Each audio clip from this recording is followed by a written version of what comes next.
से बढ़कर एक गीतों को अपनी सुरीली आवाज से अमर बनाने वाली लता मंगेशकर के लिए हर विशेषण छोटा पड़ जाता है। दिया बेकरार है, छाई बहार है, तो मुझे बाल चाहे स्वर कोकिला कहें या नाइटिंगेल ऑफ इंडिया, जब गायकी की बात आती है तो वो सबसे ऊपर हैं।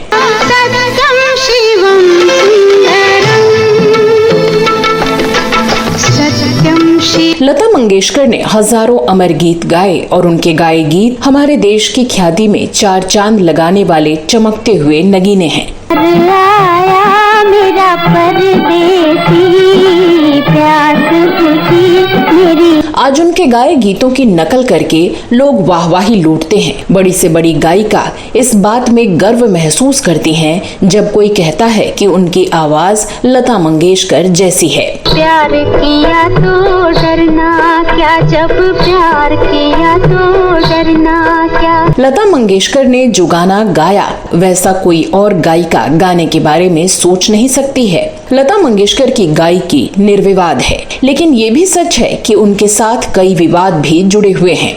इस वीडियो में मैं आपकी दोस्त और होस्ट श्वेता जया स्वर कोकिला से जुड़े एक विवाद के बारे में बताने जा रही हूँ, और वो विवाद उनके गाए एक अमर गीत को लेकर है। तो क्या है विवाद और क्या है उस विवाद की असलियत, इस वीडियो में जानेंगे विस्तार से। आप बने रहिए हमारे साथ।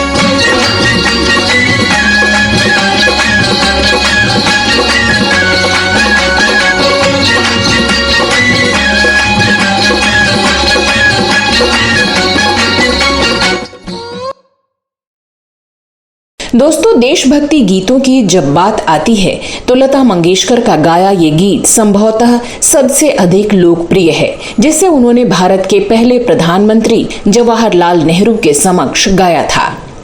मेरे वतन के लोगों, जरा आँख में। जब लता मंगेशकर ने इस गीत को गाया तो इसे सुनने वाले हर शख्स की आंखों से आंसू बहने लगे। 1962 में चीन के साथ हुए भारत के युद्ध में मारे गए लोगों को श्रद्धांजलि देने के लिए रचे गए इस गीत को लता मंगेशकर ने जिस फील से गाया, उसे सुनकर तत्कालीन प्रधानमंत्री जवाहरलाल नेहरू की आंखों में आंसू आ गए थे।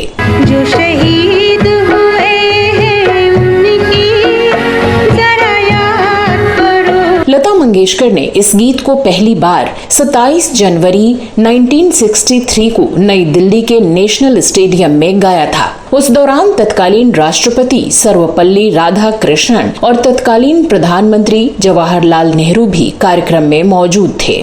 असल में 1962 के भारत चीन युद्ध में भारत की हार के कारण पूरे देश का मनोबल गिरा हुआ था। ऐसे हालात में सरकार ने लोगों के उत्साह और मनोबल को बढ़ाने के लिए फिल्म उद्योग से इस बारे में कुछ करने की गुजारिश की, जिससे देश फिर जोश से भर उठे। चीन से मिली हार के गम पर मरहम लगाई जा सके। उस जमाने में कवि प्रदीप ने देशभक्ति के कई गाने लिखे थे। उन्हें ओज का कवि माना जाने लगा था, लिहाजा उन्हीं से कहा गया कि आप एक गीत लिखें। ऐसे में कवि प्रदीप ने एक भावनात्मक गीत लिखने की सोची। कवि प्रदीप ने इस गीत को कैसे लिखा, उसकी भी एक कहानी है। असल में प्रदीप जी ने इस गीत के शब्द सबसे पहले किसी कागज पर नहीं बल्कि सिगरेट की डिब्बे पर लिखे थे। कवि प्रदीप ने एक दफा कहा था कि जब वो मुंबई में माहिम बीच पर टहल रहे थे तब दिल को छू जाने वाले ये शब्द उनके दिमाग में आए, लेकिन इन शब्दों को याद रखने के लिए तब न उनके पास पेन थी और न कागज। ऐसे में उन्होंने एक व्यक्ति से पेन मांगा और फिर सिगरेट बॉक्स के एल्यूमिनियम फॉइल पर इसे लिखा। बाद में उस समय के प्रसिद्ध संगीतकार सी रामचंद्रन ने इसकी धुन बनाई। इसके बाद इस गाने को नई दिल्ली के नेशनल स्टेडियम में भारतीय युद्ध विधवाओं के लिए फिल्म उद्योग द्वारा आयोजित एक फंड राइजर समारोह में पेश किए जाने की तैयारी की जाने लगी। प्रसिद्ध फिल्म लेखक राजू भारतन की पुस्तक अ जर्नी डाउन मेलोडी लेन के मुताबिक सी रामचंद्रन ने कवि प्रदीप के लिखे इस गीत की धुन तैयार की। उन्होंने इस गीत को एक युगल गीत के तौर पर तैयार किया था, लेकिन उन दिनों लता मंगेशकर और सी रामचंद्रन एक दूसरे से बात करना भी पसंद नहीं करते थे। ऐसे में कवि प्रदीप ने मध्यस्थ की भूमिका निभाई। राजू भारतन अपनी इस किताब में लिखते हैं, इत्तेफाक की बात है कि लता मंगेशकर ने विले पार्ले में कवि प्रदीप के घर फोन किया और इच्छा जताई कि वो ऐ मेरे वतन के लोगों गाना चाहती हैं, लेकिन सिर्फ तभी जब उन्हें ये गीत अकेले गाने दिया जाए। भारतन बताते हैं कि आशा भोसले ने सी रामचंद्रन के साथ इस गाने की रिहर्सल भी कर ली थी, लेकिन लता की जिद पर उन्हें गाने से हटना पड़ा। किताब के मुताबिक प्रदीप को लगा कि सी रामचंद्रन भी इस ऐतिहासिक गाने के लिए लता मंगेशकर की आवाज ही चाहते थे। हालांकि उन्होंने आशा भोसले के साथ 3 लंबी रिहर्सल की थी। नई दिल्ली के नेशनल स्टेडियम में होने वाले इस समारोह के बारे में अखबारों में जो खबरें छपी थीं, उनमें भी गायिकाओं के तौर पर लता मंगेशकर और आशा भोसले दोनों का ही नाम आया था। लेकिन समारोह जब आयोजित हुआ तब इस गाने को लता मंगेशकर ने अकेले ही गाया।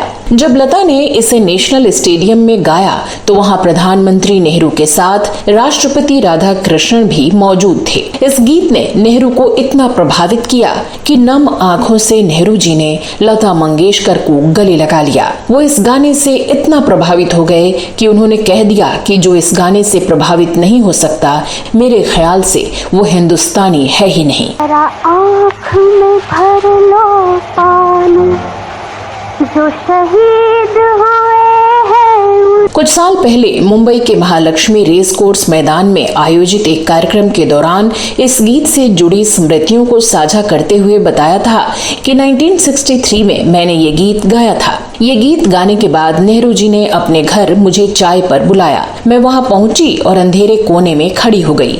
वहां मुझे खोजते हुए इंदिरा जी आईं। उन्होंने कहा, मैं आपसे आपके 2 बड़े प्रशंसकों को मिलवाना चाहती हूँ।